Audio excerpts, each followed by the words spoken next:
ગુજરાતી સિનેમામાં હાલમાં વિવિધ વિષયો પર કામ કરવામાં આવી રહ્યું છે. પારિવારિક ફિલ્મોથી આગળ વધીને એક્શન, થ્રિલર, ક્રાઇમ, સસ્પેન્સ સહિતના વિષયો પર ફિલ્મો બની રહી છે. ત્યારે પૌરાણિક કથા અને હોરરનો અદ્ભુત સંગમ ધરાવતી ફિલ્મ કબંદા. ફિલ્મનું નવું ખતરનાક પોસ્ટર વિશે મેકર્સે લખ્યું છે કે ક્યારેક તમારી આંખોએ જુએ છે જે દેખવું ના જોઈએ. એક એવી વાર્તા જેના મૂળિયા પૌરાણિક કથાઓમાં છે અને પુનર્જન્મ અંધકારમાં. કબંદા 29 મે 2026ના રોજ વિશ્વભરમાં રિલીઝ થશે. સર, કબંદામાં એક નવા રૂલ સાથે આવી રહ્યા છે, શું કહેશો? નવો પાત્ર છે, નવી ફિલ્મ છે, નવી ટાઈપની વાર્તા છે, તો મારા માટે તો બહુ જ ઇન્ટરેસ્ટિંગ રહ્યું છે અને હવે ઓડિયન્સ તરીકે તમને પણ મજા આવે એવી મારી ઈચ્છા છે. અને તમે થોડી થિયેટર્સમાં આવો. તો સર, કઈ રીતનું કિરદાર રહેશે તમારું અને કેવી રીતે તમે જે સ્ક્રીન પર ઓડિયન્સ સામે? બે અલગ અલગ કિરદાર કર્યા છે, એમાં તમે ટ્રેલરમાં જોઈ શકો છો. અને બંને પાત્ર ભજવવા મને બહુ જ મજા આવી છે. એ પાત્રની ઉપર જેટલું કામ કરી શકું, જેટલું અલગ અલગ કરી શકું એ મેં ટ્રાય કર્યું છે. અને બે તમને અલગ લાગવા જોઈએ એવું પણ ટ્રાય કર્યું છે. તો જોઈએ તમને એક ફિલ્મમાં બે પાત્રની મજા આવે. જે આ ફિલ્મ દરમિયાન તમે કોઈ અનુભવ શેર કરવા માંગતા હો, શું હશે ખાસ?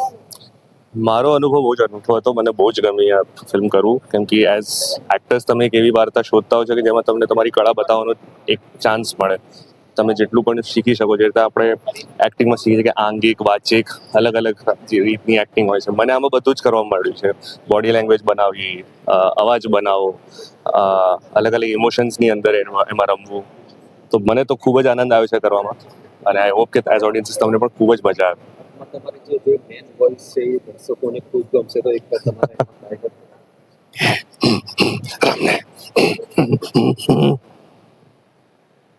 મેડમ, કદમ એક નવા સ્ટોરી સાથે સ્ક્રીન પર આવી રહ્યા છો, શું કહેશો? બસ એટલું જ કહેવું કે કબંદા મારી Gujarati film mythological thriller 29th મેના આવી રહી છે. લાલચ અને અર્ધ સત્યની વાત છે અને એમાં મારું કેરેક્ટર અનુનું છે, જે આંધળી છોકરી છે. ખૂબ જ ઇન્ટરેસ્ટિંગ ફિલ્મ છે, ખૂબ જ નવો કન્સેપ્ટ છે. એટલે પ્લીઝ જોવા આવજો 29th મેના.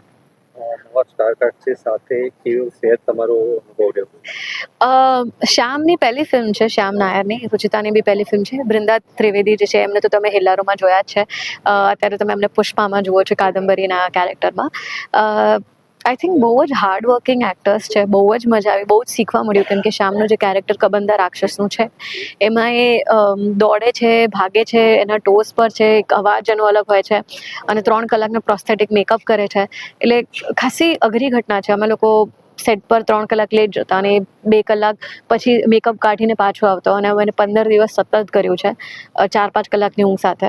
એટલે બહુ જ અઘરી વસ્તુ હતી. પણ ત્યારે તમને રિયલાઇઝ થયું કે છેવટે તમને જ્યારે ફીલ થાય કે તમારા માટે નહીં, એક સ્ક્રિપ્ટ માટે પણ નહીં, પણ ગુજરાતી ફિલ્મ ને ગુજરાતી ફિલ્મ ઇન્ડસ્ટ્રી માટે તમે કરી રહ્યા છો. સો દેટ 100 વર્ષ પછી જ્યારે ગુજરાતી ફિલ્મ ઇન્ડસ્ટ્રીનો ગ્રાફ જોવામાં આવે અને શરૂઆતની ફિલ્મો છેલ્લો દિવસથી જોવામાં આવે, ત્યારે બધી ફિલ્મ્સ ક્યાંક ને ક્યાંક એમાં જોવામાં આવે ને એને યાદ કરવામાં આવે કે કેટલી મહેનત કરી હતી. એટલા માટે જ કે ગુજરાતી પોતાને ઇન્ડસ્ટ્રીને લઈને બહુ જ પ્રાઉડ ફીલ કરી શકે. બધા જ ગુજરાતીઓને એટલું જ કહેવું છે કે ગુજરાતી ફિલ્મો તમે હવે વધારવા લાગ્યા છો. તમને ખૂબ જ ગમે છે. લાલો જેવી ફિલ્મે 100 કરોડ કર્યા. આપણામાં બહુ જ તાકાત છે અને આપણે એક જે પહેલાં પ્રાઉડ નહોતા લેતા, એનાથી હવે આપણે એ સ્ટેજ પર આવ્યા છે કે હવે આપણે એક્સેપ્ટ કરવા લાગીએ છીએ ગુજરાતી ફિલ્મોને અને આપણને ગમવા લાગી છે.